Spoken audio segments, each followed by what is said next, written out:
Good afternoon. Happy Wednesday, everybody. We're live. This is ATW All Things Wrestling Podcast. I'm your host, Tony Twist. And man, Monday Night Raw. If you didn't catch it, wow. That's all I can say. Seth freaking Rollins is back.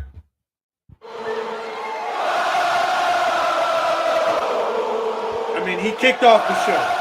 It was an amazing Monday Night Raw. If you haven't caught it, please go watch it because it was well worth it. The Wyatt Six, as they're being known at, kind of a weird way that they're spelling six out, SICK with the number six after it. So I would love to hear what you had to think about the new Wyatt family stable, the Wyatt Six, whatever the hell they're calling them these days. Anyways, so much has happened since the last show. We had Clash at the Castle. Drew McIntyre. I mean, he quit on Monday Night Raw.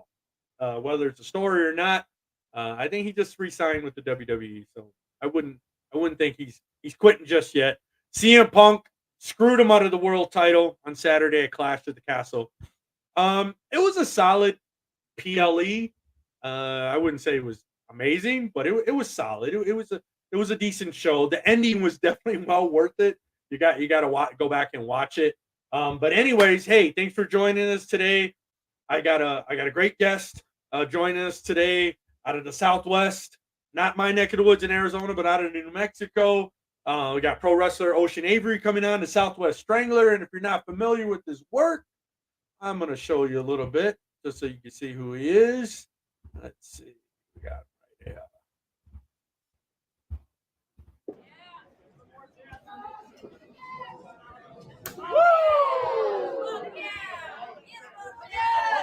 One more!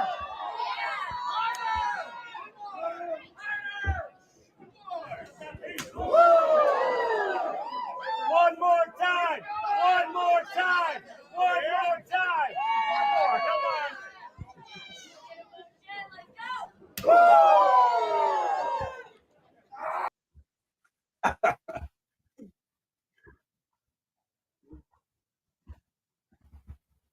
So, anyways, that was a little sample. I'm gonna bring him on. Southwest Strangler, Ocean Avery. Ocean, welcome to the show, man. It's good to be here. I felt like you were talking to my audience when you brought the guy over to the other corner and you're hitting him with the chop. It's like one more time, one more time. Throw him over there, hit him with the chop. Anyways, man, welcome to the show. Thanks for coming on. I had the pleasure of meeting you not too long ago last year. You came out for Prescott Pro Wrestling, Northern Arizona. Put on a hell of a show, man. I was really impressed. I mean, for pro wrestlers, if I'm an old school pro wrestler guy, and it feels like you got an old school kind of pro wrestling guy look, but with a modern twist, right? Yeah. You see some of the guys on the indie circuits today, all shapes and sizes. But when I look at you, I'm like, yeah, that dude, he's a pro wrestler. So for my audience that's not familiar with, tell me all about you, man. How you got started in the biz and how long you've been doing it. Who inspires you? So I got started back in April of 2021 was when I first started wrestling. I was at a real good place in my life financially and all that. I had a lot of free time. So I was like, well, I've been wanting to do this since I was probably 5 years old. Now's probably the perfect time. I'm in good shape. I'm ready to go. And that's when I found Gino Rivera's school here in Albuquerque, off the ropes, and started training with him. And it's been like that ever since. And you kind of asked who inspired me. When I was a kid, it was guys like The Undertaker, it was Kane. I loved those guys. I loved the big gimmicks. I loved the big characters. I thought it was cool. But as I've gotten older, it's been more guys like Fit Finley, William Regal, Yoshihiro Takayama, Katsuyori Shibata, guys like that, guys who aren't so much about big flair and big characters and more so just about, beating the hell out of you and having a good time while they do it kind of stuff. Right. So, you wouldn't be what some in the industry call spot wrestler, right? You're not a spot wrestler. You're putting in work. Yeah. I'm more about just that old school rough and tough kind of style. I can go with the spot wrestlers. I take pride in that. but it's not my preferred style. If when it comes down to it, I'd rather just beat the hell out of each other and have a good time. Now, when I saw you in the ring and here in Prescott, I saw you and I was like, I don't know, for some reason, kind of giving off a Randy Orton kind of vibe. You know, I don't know how tall you are. You know, he's a pretty good sized guy, but Yeah. I don't know, for some reason when I was looking at it, I was like, I don't know, he reminds me like Randy Orton for some reason. I get Randy a lot, and then the one I get a lot more is Jesse Ventura, just because of the mustache. Those are the two comparisons that I get a lot. But have you ever seen Karrion Kross when he did Jesse Ventura one time? He was working out with someone. Can you do a Jesse Ventura impression? Well, asking if I can do a Jesse Ventura is kind of a silly question because I always entertain people on the road trips with my wrestling impressions. That's what I do. You're a frog man, right? There was a frog man back in the Gulf of Tonga back in the day. You remember, you were a frog man yourself. You know that. I got to give it to you, man. That was pretty damn good. I mean, Jesse, that voice. I mean, I don't think I could do an impersonation of Jesse the Body Ventura. But no, that was pretty good, man. You know, I grew up in the '80s, so you know Jesse and Ventura and Hogan and all these are the guys I grew up watching. So I'm kind of an old school, you know, wrestling kind of guy. But you know, I love a lot of the new stuff today. Yeah. You had mentioned Gino Rivera. I had the pleasure of interviewing him on my show too. Really good guy. Originally from New York, but now he's in New Mexico, like you said, right? Yeah. No, he's a good dude, all around good dude. So how big is his school out there in New Mexico? Oh, I mean, it's growing. It's growing a lot. I'm one of the OGs, and at this point, I'm pretty much the only OG at the school. Starting like pre-2022, pretty much. Now, I mean, I think we're running like almost 20 people at the school now. Oh, wow. We just had like 5 new people start, so there's a lot of people. A lot of people are coming in. We're just getting bigger and bigger and bigger. So yeah, I mean, it's getting to be a pretty big school of people. Yeah, I mean the Southwest. You know, I'm here in Arizona. You know, you got tons of schools out in California. You know, Gino School in New Mexico. You know, you got Vegas. I mean, the Southwest, I think, is a pretty good hotbed. Would you say for guys coming up in the business as far as you know wrestling schools? Absolutely. West Coast and the Southwest is kind of the place to be if you're trying to get into the game. And once you're in the game, I mean, there's so many organizations out there.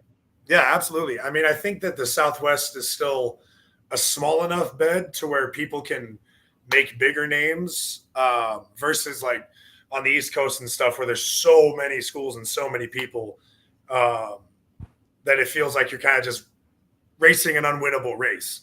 I feel like here there's a lot more attention on specific wrestlers, and it's a lot easier to get good eyes on you and get people watching you here. Right, and then out here in the West Coast, you know, you got the Santino brothers, you got PCW. I mean, they're just the names. I mean, you go out to these shows, man. You know, I hadn't been to an indie wrestling show up until a couple of years ago.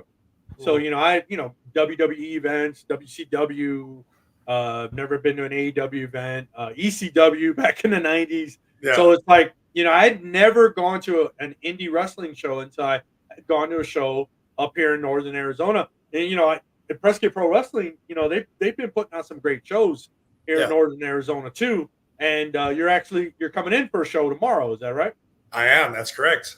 Okay. And I think you're wrestling in Enrique Calderon. Yes. Is this the first time you guys have wrestled? First time. First time. Yeah, I've never been in the ring with him, so it's gonna be a lot of fun seeing what he can do. Yeah, absolutely. Well, I'm gonna be at the show tomorrow, so I'll definitely be checking it out, man. Like I said, you know, I saw you in person before. You know, I thought you put on a hell of a match. I really dig your style of wrestling because it seems like a lot of the guys coming in today, everybody wants to be, you know, these high flyers and flying here and flying there and just trying to do the most insane spot you could possibly do. I mean, that's great, but you know, I like to get back to the basics, man. I like to see old school style of wrestling, telling a story in the ring. Tell me kind of, you know, in regards to your style, I mean, what really drives you, what gets you fired up when you're going out there into the ring and, you know, kind of like what's the mentality when you're in a match, especially wrestling somebody you haven't wrestled before? I'll definitely say that, and maybe this doesn't sound great, I always treat it in my head like it's a real fight. That's really how I go out there. One of my more favorite matches that I had recently was against one called Manders in GCW. And yeah, going out there, like, I had the mentality of like, oh, we're just going to go out there. We're just going to fight. Obviously, I wasn't shooting on him or anything or like trying to go into business for myself. But like, had that mentality of like, we're going to hit each other. We're going to lay it in tonight.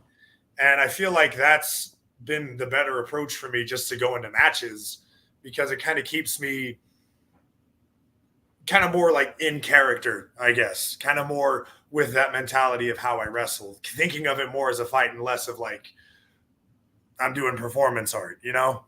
Right. Yeah. I mean, the term I've been hearing a lot is physical theater. Yeah. No, it really is. Yeah. I mean, it's physicality sometimes to a crazy degree. But you mentioned GCW. They're mainly out of New York, but I know that they're kind of really traveling out to the West Coast now. They were just here in Arizona. I didn't even know. So when they come back, I definitely want to go. But I know their style of wrestling tends to be a little bit more on the hardcore side. You hear about these glass matches and, people sitting in the front getting hit with glass and things like that. I mean, to be honest, that's not really my thing. But when you wrestled for them, are they kind of changing that up a little bit, or are they still is it still a little bit more hardcore for GCW? So the two shows that I've been on, what I really enjoy about it is that there's something kind of there for everyone, right? Okay. They have like the indie high flyers. They have like the rough and tough dudes who are just there to put on like an old school kind of slobber knocker kind of match. They have the death matches. I think that they're being really successful right now and just giving people like a variety show almost. Like, you're not paying just to watch the death match. You're not paying just to watch this. You're going to be able to watch everything that you want to see out of a wrestling show at one show. Right. And I mean, that sounds really, I mean, that's kind of the way to go. You got to appeal to more than just certain types of fans. You know what I mean? Obviously, back in the day, you had like ECW. So if you went to an ECW event, you knew what to expect, right? Like you go to a WWE event before, I'm not saying now, it seems like the landscape is definitely changing. AEW working with more independent wrestling organizations, and now WWE really kicking that door open, working directly with the collaboration with TNA, Noah out of Japan. I mean, the professional, the world of professional wrestling and landscaping is definitely changing. Is that exciting for you guys, for a guy like yourself that is kind of, is kind of just trying to find their way? And I mean, shit, you're wrestling for GCW or one of these other organizations, and then you might have some WWE executives there checking out talent or trying to see how they can work with these organizations. I mean, you didn't have that, 5 years ago. I mean, absolutely. Even just in the short time that I've been wrestling, the amount that everything has changed it's insane. And I feel like there is a lot more opportunity for people to showcase what they can do. Like, me wrestling on GCW was just kind of luck of the draw, as it was. Right. And it was huge. Like, even just that was huge for me. Being on a televised show and a name like GCW was huge. So I think that for me right now, like, I'm super giddy about it. I'm just excited. There's so many different opportunities and stuff. So kind of what's the plan? What's the game plan for you? I mean, obviously you're trying to, make a name for yourself, get out there. Are you trying to get to one of the big organizations? Or are you like some of these guys out there, they kind of prefer the indie scene because it doesn't really tie them down as much. You got guys like, Matt Cardona, who got released from the WWE a few years ago. And I mean, the guy becomes the king of the indie scene. You know what I mean? So it's like, where do you kind of see yourself in the next few years? Is that kind of where you're driving towards, or you just kind of seeing what happens? I mean, more or less is kind of seeing what happens. But my biggest dream is Japan. That's where I've always wanted to wrestle. That's where I like the style there. I like what they do there. That's my biggest dream, is to wrestle in Japan. But yeah, I mean, honestly, more than anything, it's just kind of a flying by the seat of my pants and seeing where it takes me kind of thing. That's awesome. Yeah, I mean, it just seems like for a wrestling fan, it's an exciting time. I mean, there's just so much content. You know, I mean, it's hard to keep up with. You know, what I mean, you got stuff on YouTube, you got stuff on X, Twitter, whatever the hell you want to call it. I mean, there's content for everybody, everywhere.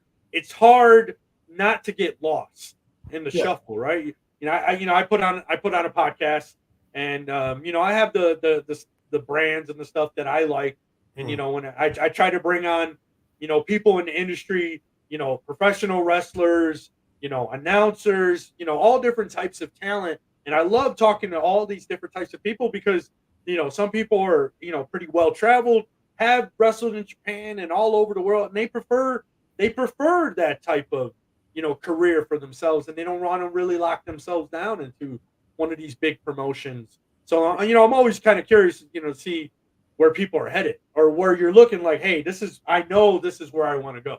And if you know that you want to go to Japan, I mean, shit, the wrestling world in Japan, I mean, it's a different world. Now, you haven't wrestled in Japan yet? Have you been to Japan, traveled there? Or? I never have, no. Okay. Out of Japan, you know, you obviously got New Japan, you got Noah. I mean, there's so many of them. How about Mexico for any international? Have you been to Mexico and wrestled at all? You got AAA, CMLL. Because of Gino Rivera, I do have some connects in Mexico, and it's kind of more just at this point, when I want to go, I can go there. I mean, it's nothing like CML or AAA or anything, but it's still, you know, a different country under my belt to say I've wrestled in Mexico, you know? Exactly. Yeah. I mean, Gino's really put something in my head. And I mean, I do think it's a good thing of collecting states and collecting countries that you've wrestled in.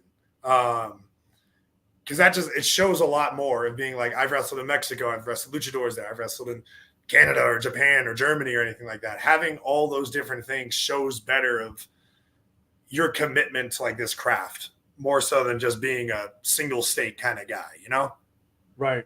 Kind of branching out. You know, you're the Southwest Strangler, but you want to bring it to New York and Japan and, you know, Mexico and wherever else they're putting on amazing shows. I mean, it's so great to see all this content just kind of just showing up from all over the world. I mean, you know, when I was a kid, you know, it was WWF, and you had all these territories, right? But unless you lived in those areas, if you lived in the South or if you lived in Texas, you saw Dusty Rhodes. If you're more in the Southeast, you saw Flair, you know, and if you're in the Midwest, you know, you saw certain wrestlers that wrestled for AWA. You know, it's like it seems like it's kind of going back to a lot of those territories, but now these guys, if you got the internet, you got a camera, you're getting them out to the world. Yeah. No, exactly. That's exactly what it's like. And I mean, it's, you know, you talk about how crazy it is of how much wrestling there is. I mean, I'm sure you've seen the videos of like that Uganda soft ground wrestling. I'm like, they have wrestling everywhere now. And it's super just awesome to see that. By the way, that's another place I want to go wrestle. I'd love to go wrestle in Uganda soft ground wrestling. Now, tell me more about that. I have heard a little bit about it, but I haven't seen any clips or. So I mean, is this the place that where a big name wrestler said they were going to buy it? Or I think Cody, right? Cody Rhodes, they say he was going to buy somebody a wrestling ring or build a school, somebody there. Because the way that they have it now is literally it's just like they soften up the mud in an area, and then they have kind of like 4 trees set up in like a squared circle, and then just strings around it to be the ropes. And these guys are putting on just amazing matches, and they're fantastic workers. But yeah, they're literally just bumping on the mud, and it's super cool to see. A guy from the Southwest, G Sharp, actually wrestled out there recently. So I'm like, well, I got to get out there now. In Uganda, huh? Yeah.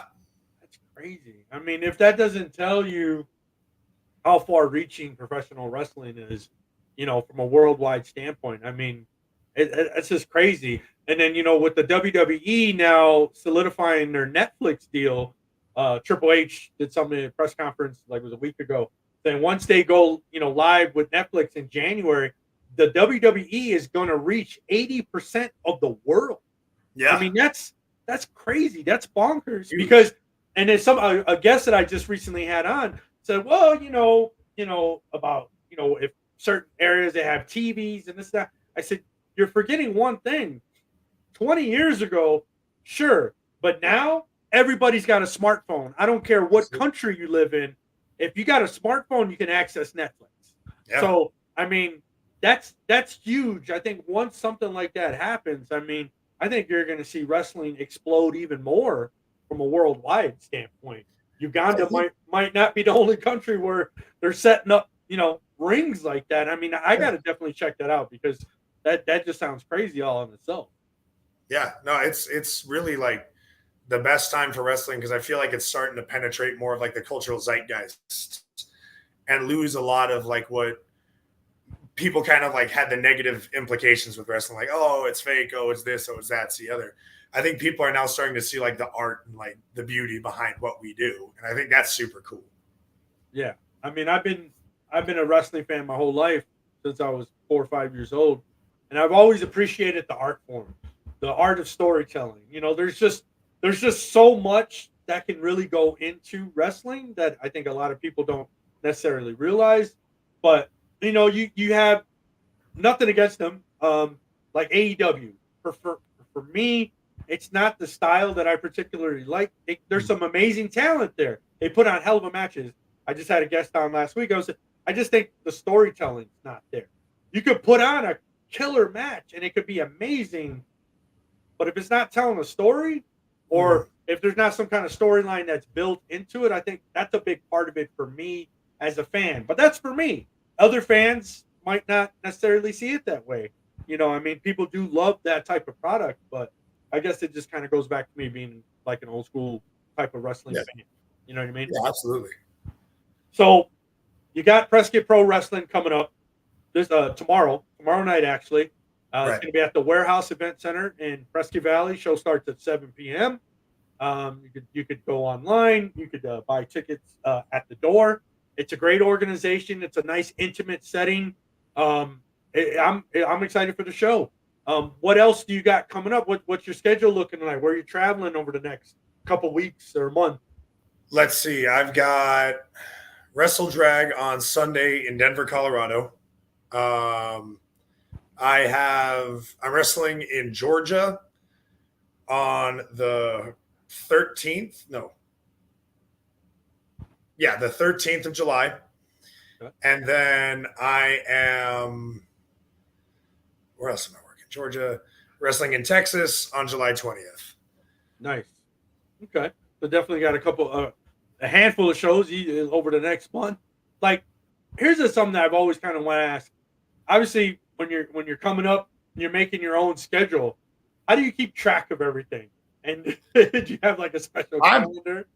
I'm not good about it, but my girlfriend is very good about it. She always gets on me anytime I get a new booking. She always reminds me every time, make sure you put it in the calendar. Make sure we know what dates you have wrestling. Because when I first started, there were a couple times where I would forget that I had a show till the day before the show. And I was like, fuck, we have to cancel this plan. I have to go wrestle in Phoenix or something. So I'm a lot better about it now. But yeah, we have a full calendar in our phones of every show I'm working, everywhere I'm going. Yeah, I mean, it's basically at this point, I get a booking and now I'm trying every single time it's confirmed, it's in my calendar. Now, I know you said you worked recently with GCW. Is there anything on the horizon where they're going to have you back for any other shows? I mean, they're everywhere all the time, it seems like. I can't really say for sure. I don't know if that was just like my 2 strokes of luck and now I got to work to get back there or what it's going to be. But hopefully, I know they're coming back to Albuquerque, I believe, sometime in October. So that the hope is that when they come back, I'll be able to get on that one as well. Well, I definitely would love to see you on a GCW show. I'm very much looking forward to tomorrow. Now, I know you were saying that growing up, you watch guys like The Undertaker and things like that. What really grabbed you that where you're like, damn, I want to be a wrestler. I'm diving all into this. I really don't know what it was specifically. It was just as a kid, I would watch it and I was just like, oh, this is the coolest thing I've ever seen. I was like, this is so awesome. And what was the first show you ever went to? The first show was here in New Mexico, it was at a place we have called the Pit, which is our college's basketball stadium. Okay. I went there with my friend, and that was the first show I ever saw. We had nosebleeds. You know, we didn't have really good money at the time, but it was super cool to watch either way. Like just watching people wrestle and doing all that, that was super cool. But the one that I think had the most influence on me growing up was me and my family randomly stumbled on like an indie professional wrestling show. Oh, okay. And I was just blown away. I was like, because I was right at the guardrail just watching these guys wrestle, and just the energy and watching these guys work and everything. I was like, I have to do this. Like, this is the coolest thing ever. Of course, my mom said, absolutely not. You're never going to be a pro wrestler. That's not something I want you to do. And now she tells me about the fact that she wishes I wasn't a pro wrestler and taking a lot of hits to the head. So, you know. Sorry, Mom. So it wasn't like a WWE show or something like that. What grabbed you was really an independent wrestling show. Yeah. I mean, it's something about independent wrestling environments that just really speaks to me as a wrestling fan. I think huge crowds are awesome. I think the house shows I have been to are super cool. Right. But there's something about just that very intimate environment of people excited to see whatever you're going to do and just ready to love wrestling, whether or not it has like, you know, a couple $1 million production budget, or if it has like $1,000 production budget, just people excited to watch wrestling. Yeah. I mean, like I said, you know, it was only a couple years ago until I went to my first independent wrestling show, and I was like, I'm hooked. Like, you know, I've been to a WrestleMania with 75,000 people, and that is amazing. That's awesome. But I think when you got a packed house of a couple hundred people, and you're zoned in on the ring, and you feel like you're a lot more intimate setting, it's just a really different feeling. Oh yeah, absolutely. And I feel like as a worker, there's something so much different about having like smaller crowds versus like a lot bigger crowds. Because I think the most I've worked in front of was like 600. I mean, that's not huge, but even that compared to like a solid like 150, just it feels so different. Like the 150 is just, you can really hook them in just with talking without even having to do anything in the ring. Just being a character brings them in so much more. Absolutely. Yeah, I mean, it's a crazy dichotomy, like how that works. But I guess psychologically, you know, it's just like it's hard to explain why it's different. I think from a fan standpoint, but you know, from your perspective, I mean, that just makes much more sense. Mm-hmm. You know what I mean? Like you could make eye contact with a fan at the back of the building. You know what I mean? And like you got him, and it's just like from your perspective, I could understand that that's just going to feed you. Because, you know, it's hard to connect with, 10,000 people, 20,000 people. I would think for me as a performer, I mean, I could see why sometimes they would prefer smaller venues. And I think it's just because I know that at any time, obviously, like anyone in any big company has TV time, they have promo tapings, they have stuff like that. They have a lot more ability to get over in a different way with a lot more people. But I feel like there's just such an art to being able to go to a different state, have a bunch of people who don't know you from Adam, and be able to get over with them as a face or as a heel. I think that just takes a certain level of like talent and commitment to be able to do that. And I love the feeling of doing that. Going in places where they don't know who I am, they've never seen me, they don't know what I work like, and being able to, since I'm generally a bad guy, get booed out of the building and be hated by them. I think that it just feels so cool. Right. And I think that's always kind of resonated with me. I think I was a teenager during the Attitude Era. So, I was 16 years old when the NWO popped up. Right. And it was like, I would say probably from the time it was about 12 to about 16, I wasn't really watching wrestling because I found girls. Right. Yeah. And I think most guys can resonate with that. But as a teenager, I'm watching WCW, and it's just like the NWO. These guys were like the epitome of cool. These guys are the bad guys, but you're cheering from them. It's like it's the first time that it ever happened. And it was like to be a heel was cool. You know what I mean?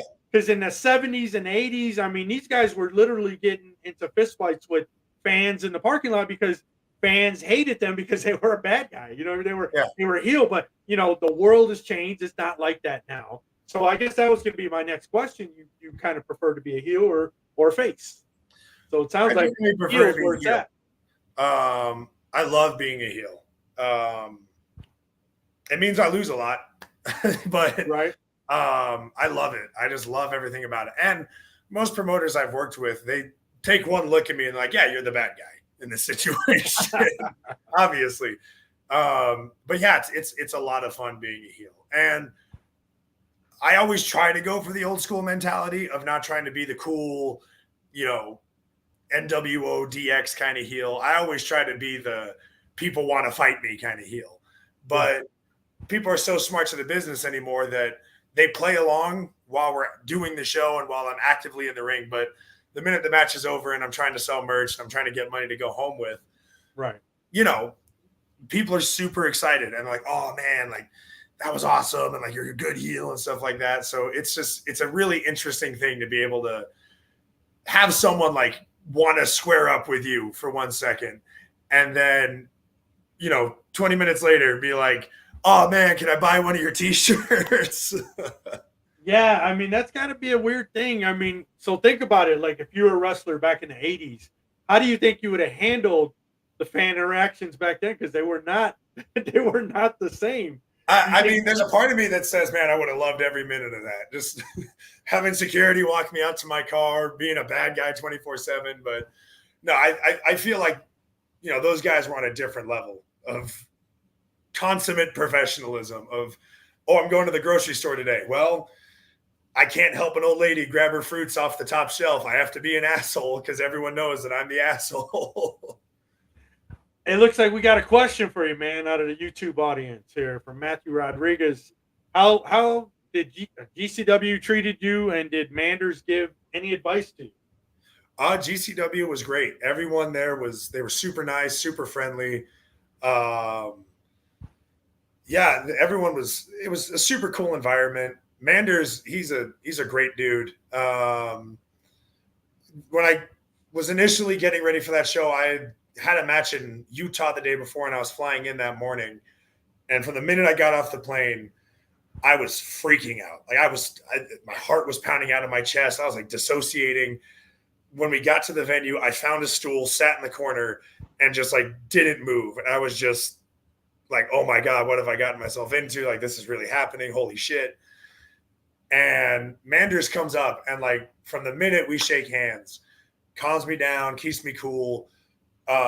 Super easy dude to work with. And yeah, he's given me, I still stay in touch with him. He's given me a lot of really good advice just about, namely more than anything, kind of getting myself out of New Mexico, moving to a different state that is a bit more centralized, like hotter beds of wrestling. So yeah, I mean, he's a great dude, and it was a lot of fun to work in. And GCW is a great promotion. Well, that's awesome, man. Thank you, Matthew, for the question there off our YouTube channel. Now, that's going to bring me to another question. So you said you were kind of freaking out before the event. Typically, before you go into wrestling, is that not really the state that you're in? You're really usually calm and cool. You know what to expect. Or you got to kind of like maybe hype yourself up before actually going out there? I normally get nerves. So right after we call a match, that's when I get nervous. Not like bad, not nearly as bad as I was with GCW, but I get nervous. I get a little shaky. I'm like, man, like, ooh, I hope I don't mess anything up. And then I just kind of try to refocus that feeling, really focus like that adrenaline and that fight or flight into the fight rather than the flight, you know? But yeah, I mean, normally I just scream and give myself a couple slaps in the face, and then we're good to go. Right, and you're pumped up. You're like, all right, let's go through the curtain. Let's make this work. Oh yeah.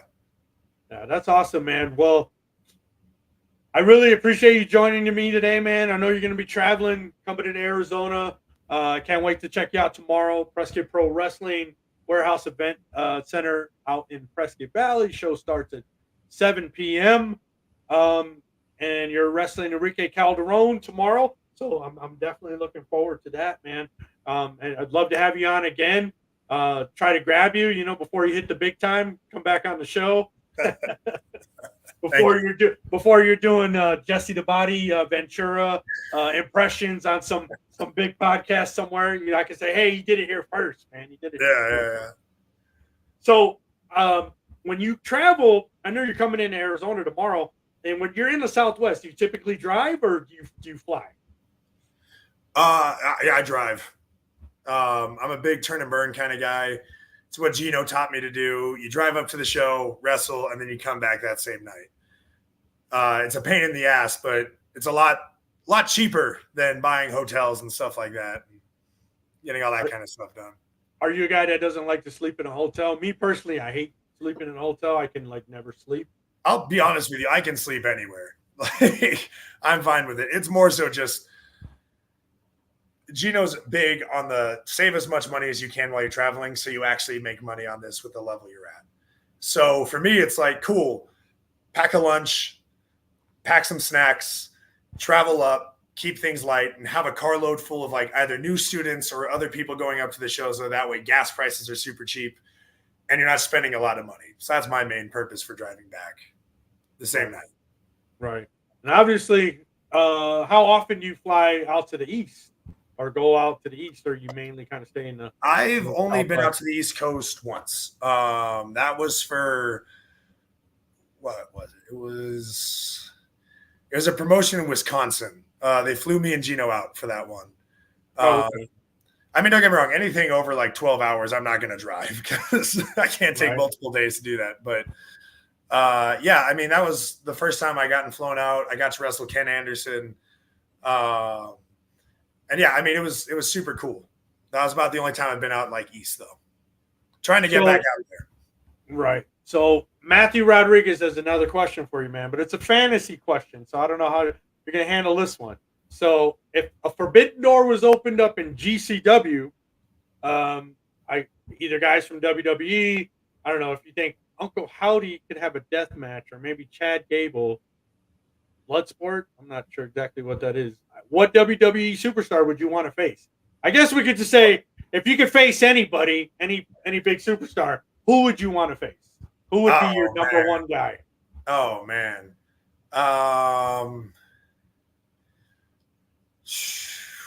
But the problem is that I don't have the big. It's a tough one, right? I'm like, what's the name of William Regal's son? Charlie Dempsey. I would love to wrestle Charlie Dempsey. He works my kind of style. I feel like we could put on a great match. Otherwise, I mean, Gunther is the other guy up on that list. That would be the other one. Just me and him going out there and bumping some meat, I feel like would be a lot of fun. I mean, yeah, I think that would be pretty awesome. So to answer your question, Matthew, Gunther. I will also say the GCW WWE door has already been opened because Bloodsport. That's it's a Josh Barnett one where they do it's mostly MMA based kind of wrestling, and they already gave Shayna Baszler and Charlie Dempsey on that one. So I mean, the door's already been opened on that one. Well, there you go. I guess it ended. Charlie Dempsey. I'm gonna claim dumb here. I didn't even know that William Regal had a son that was wrestling, so I'm gonna have to look up Charlie Dempsey. He's fantastic. He's a great worker. Really? Oh, yeah. So wrestling in the States, or is he in the UK? He's in the States. He started off in the NXT UK, but now he's doing just regular NXT. Oh, okay. Yeah, I might have to check him out. Definitely, for sure. So I'm going to ask you, man, because this is a question I get to ask constantly. Who's on your Mount Rushmore of professional wrestlers? So I have two answers for this that I always give. In terms of people that I think have made the biggest impact in professional wrestling as a whole, it would have to be The Undertaker, Ric Flair, Stone Cold, and The Rock. I think that those four have really made the biggest impact in professional wrestling of all time. But my personal Mount Rushmore of who I think the greatest professional wrestlers are would have to be, it's got to be Kenta Kobashi, William Regal. I'm still going to put Flair on there. And then Probably Fit Finley. In my opinion, those are my absolute favorite, greatest of all time wrestlers. So on your first Mount Rushmore, not Hogan on there? He definitely did. But whenever I talk to people about wrestling, the two big ones that they always bring up are Stone Cold and The Rock. Right. Those are always huge ones. And then The Undertaker also. I mean, Ric Flair's in everything anymore. He's probably just paying off some gambling debt. But Ric Flair's in every single advertisement I seem to see anymore. Right. No, I mean, Ric Flair's everywhere, man. I mean, as far as like mainstream goes, I mean, you got rappers doing the Ric Flair drip and this. And I mean, for the guy to be relevant at 75 years old with 20-year-olds, 30-year-olds, I mean, to me, that's insane. Absolutely. And I mean, especially people from my generation still, we all know The Undertaker. Like whenever people talk about wrestling, I always hear Stone Cold, The Undertaker, and The Rock. Those are always the big ones that I always hear, just from like, not even casual fans, just like non-fans, pretty much. People who just know wrestling from passing. So, I mean, those are, in my opinion, the top four people who have made the greatest impact in professional wrestling and have made it what it is today. Right. No, I mean, you got some great names up there for sure. When people throw The Rock up there, I'm always curious, is it because, I don't know, like the Attitude Era, the way I look at it is like the Attitude Era. You got Stone Cold, you got The Rock, you got Undertaker, you got Triple H, you got Kurt Angle, you got Chris Jericho. I mean, there's so many more names. I'm just curious because as far as like on the mic, The Rock was great, but in my opinion, I thought Jericho was better. And when they went head to head, usually on the mic, Jericho usually ripped them to shreds. I mean, Jericho's debut in the WWE back in the day, to me, hands down, I think is the biggest debut of a wrestler in an organization ever. Absolutely. Yeah. No, I mean, it's huge, and I do think he is a far better micman. But I think that, again, the way that I generally kind of view it is wrestling's all about the moments and who's remembering what. The Rock generally, from like non-wrestling fans, is remembered far more for what he said on the mic versus what Jericho did. I think Jericho's a far better promo, but I think The Rock had more of that cultural impact and made more just quips and lines and catchphrases that people still use than Jericho did. Yeah, I mean, he kicked the door open to crossing over, going into Hollywood, having some pretty big success in Hollywood. So I would say he's probably the biggest mainstream star probably ever to come out of WWE. But I would say Cena would be a close second. I mean, Cena's done some pretty amazing things in Hollywood and has had some big movies and TV shows now, working with, having the Peacemaker on HBO Max. Pretty cool show. So, I mean, I don't know. I would, me personally, I'd throw Cena up there too. But if it wasn't for The Rock, there'd be no John Cena in Hollywood. Yeah. I mean, The Rock, at the end of the day, did kind of change what promos were for the longest time. Right. So, I mean, he did a lot for the business. Absolutely. I have my personal opinions on The Rock, but I think he did a lot for the business. Yeah, I think everybody has to kind of say that. It's like, it's like for me growing up, I grew up in the Hogan era. Yeah. As a person, I maybe not crazy about Hogan, but you can't really change the fact of what he did, because before Hulk Hogan, wrestling was just a territory, type of sport. You know what I mean? Hulk Hogan in the 80s, I mean, he was everywhere. He was on cereal boxes, he was on lunch boxes. He had Saturday morning cartoons. I mean, Hulk Hogan was everywhere. You couldn't get away from it. Absolutely. So for me, as a personal favorite, I always throw Hogan up there. But I definitely got to agree with a lot of your other ones. Those are all great names, and I like how you got a separate Mount Rushmore for the guys that are like really making a big difference as far as like from the wrestling standpoint. Fit Finley, Ric Flair, those guys. Hobaka. You said Kabashi. Yes, yeah. So I mean, guys like that. So and for professional wrestling, it's hard to put four guys up there and say that's it, because now you got to start opening the door for women. When do we start throwing women on there? And what women do we throw on there? Because the sport has changed so much, and women, they tear the house down when they wrestle. I think it's especially hard because women have had such a delayed start in the race compared to men. I mean, you look at it now, and obviously women are absolutely just tearing it up. I mean, on the independent scene, there are women wrestlers who could fucking wrestle circles around a lot of dudes who are in the higher up kind of levels of our business. But it's hard because people don't want to give them the time of day because it's like, well, that's women's wrestling. That's not the same thing. But my God, there's some good women's wrestlers.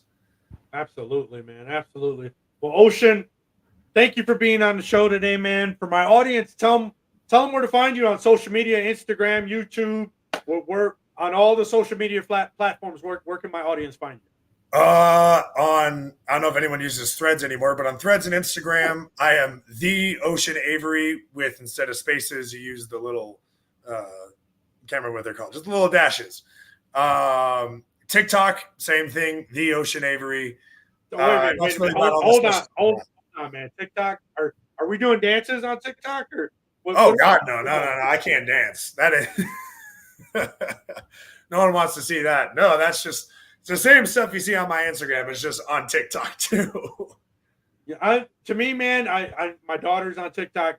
I'm old. I thought TikTok was all just for dancing, but it appears a lot of people are getting on TikTok now to kind of use it just like all their other social media. Yeah, absolutely. And then obviously I'm on YouTube where you can find some of my matches that I have the privilege to record at Ocean Avery. Awesome. Well, tomorrow night, the Warehouse Event Center, Prescott Valley, Ocean Avery, going against Enrique Calderon. Show starts at 7 p.m. So if you're in Northern Arizona, you want to go check out some great independent professional wrestling, Prescott Pro Wrestling, Ocean Avery, tomorrow night, 7 p.m. Thank you for joining me today, man. I really appreciate it. I know you're a busy guy. I'm your host, Tony Twist. This is ATW, All Things Wrestling, and we are out of here.